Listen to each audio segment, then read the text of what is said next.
Hello အားလုံးပဲမင်္ဂလာပါရှင်ထားတို့ပြန်လည်ဆုံတွေ့ကြပါပြီမနေ့ကပေးခဲ့တဲ့ထားရဲ့တပွဲကောင် Perry FC Body ကတော့ 2C ဆိုတဲ့ရလက်နဲ့ဒါအနိုင်ကစားခဲ့ပြီးတော့ထားတို့ဒါအပြည့်အနိုင်ရရှိခဲ့ပါတယ်ဆိုတော့ဒီရက်ထဲမှာထားရဲ့ဒါတပွဲကောင်ရွေးချယ်မှုဇက်တိုက်ကိုဝင်းနေခဲ့တာပါเนาะဆိုတော့ဒီ73ရက်လောက်ထဲမှာဒါ17ရက်လောက်အထိဝင်းခဲ့ပြီးတော့နှစ်ကြိမ်ပဲထားတို့မိုင်းနဲ့ပြသေးပါတယ်ဆိုတော့ဒီနေ့မှာလည်းထုံးစံအတိုင်းထားရဲ့တပွဲကောင်ရွေးချယ်မှုရှိပါတယ်ဒါကြောင့်မို့လို့ထားရဲ့ဗီဒီယိုလေးကိုအဆုံးထိကြည့်ရှုပေးကြပါအောင်ရှင်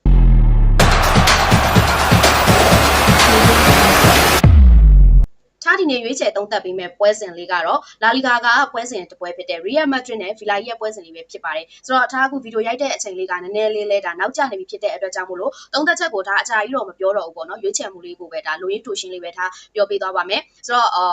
မောင်ကတ်ကိုကြတော့ထုံးစံအတိုင်းပဲ Telegram Channel လေးပါတင်ပေးပါမယ်တပွဲကောင်းကိုတော့ဒီဗီဒီယိုလေးထဲမှာလိုရင်းတူရှင်းလေးထားပြောပြပေးသွားပါမယ်ဆိုတော့ဒီနှစ်သင်းကတော့လာလီဂါမပေးကြမှာအဆင့်2နဲ့3ဆိုပြီးတော့မှဒါအရှိအနောက်နေရာယူထားတဲ့အသင်းဖြစ်တဲ့ဒီလာလီဂါက9ပွဲကစားထားရမှာဒါရမက်ကလည်း2မှတ်ပဲကွာတယ်ရီယယ်မက်ဒရစ်က18မှတ်ဗီလာရီယဲက16မှတ်နဲ့ဒါ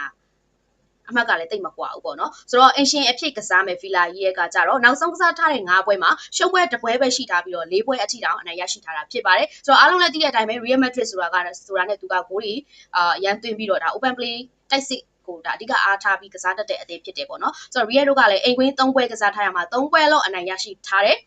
အဲ့ဒီ3ပွဲမှာလည်း9ဂိုးအထိသွင်းယူခဲ့ပြီးတော့ပေးဂိုးကလည်းတဘိုးပဲရှိခဲ့တာကိုလည်းတွေ့ရတယ်ဝေးကွင်းကနေကစားမယ် Villa ရဲ့တို့ကကြတော့လည်းနောက်ဆုံးကစားထားတဲ့9ပွဲမှာတပွဲပဲရှုံးထားပြီးတော့3ပွဲနိုင်ထားပြီးတော့တရေတပွဲကျထားပါတယ်ဆိုတော့ Villa ရဲ့တို့ကလည်းဒီလာလီဂါအဝေးကွင်း3ပွဲမှာတပွဲနိုင်တပွဲတရေတပွဲရှုံးရလက်ကိုဒါပိုင်ဆိုင်ထားပြီးတော့မှဒီ3ပွဲမှာသူ့အနေနဲ့3ဂိုးအထိသွင်းယူနိုင်ခဲ့ပြီးတော့4ဂိုးလောက်အထိပြန်လည်ခွင့်ပြုပေးထားရပါတယ်ဆိုတော့ဗီလာရိတ်ကလည်းဒါရီယယ်မက်ဒရစ်လိုပဲဒါတိုက်စစ်ကိုဦးစားပေးပြီးတော့ကစားတတ်တဲ့အသင်းဖြစ်ပါတယ်ဆိုတော့ဒါလိုရင်းတူရှင်းလေးပဲပြောပေးပါမယ်ဒီပွဲစဉ်လေးမှာတော့ထားကဂိုးပေါင်းလေးကိုရွေးချယ်ပေးထားပါတယ်ဂိုးပေါင်းကြေဒါ3-70ပေးထားပါတယ်ထားရဲ့ရွေးချယ်မှုကတော့ဂိုးပေါင်းအပေါ်လေးပဲဖြစ်ပါတယ်ဘာလို့လဲဆိုတော့ဒါအပြန်လန်သွင်းကိုတွေနဲ့ပဲဒါမြင်ရမယ်လို့ထားတင်တယ်နှစ်သင်းစလုံးကလည်းဒါတိုက်စစ်ကိုအဓိကအားပြုပြီးတော့မှကစားကြတဲ့အသင်းတွေဖြစ်တယ်လို့ဝေးကွင်းကဗီလာရဲကလည်းခံစစ်ပိုင်းမှာသူ့အနေနဲ့ဂိုးတွေပြန်ပေးရတတ်လို့ရှိပါတယ်ဒါကြောင့်မလို့ဒီပွဲစဉ်လေးကိုဂိုးပေါင်းအပေါ်လေးပဲရွေးချယ်ပေးလိုက်ပါတယ်ရှင်အားလုံးပဲကံကောင်းအပေါင်းပြကြပါစေရှင်ထားရဲ့ဗီဒီယိုလေးတွေကိုလည်း like and share follow comment လေးတွေနဲ့ဝန်းရံပေးကြဖို့ပြောချင်ပါတယ်ဆိုတော့ထုံးစံအတိုင်းပဲမောင်တွဲလေးကိုတော့ဒါ Telegram channel လေးမှာသွားယူလို့ရပါတယ်လို့ပြောချင်ပါတယ်အားလုံးပဲတတားပါ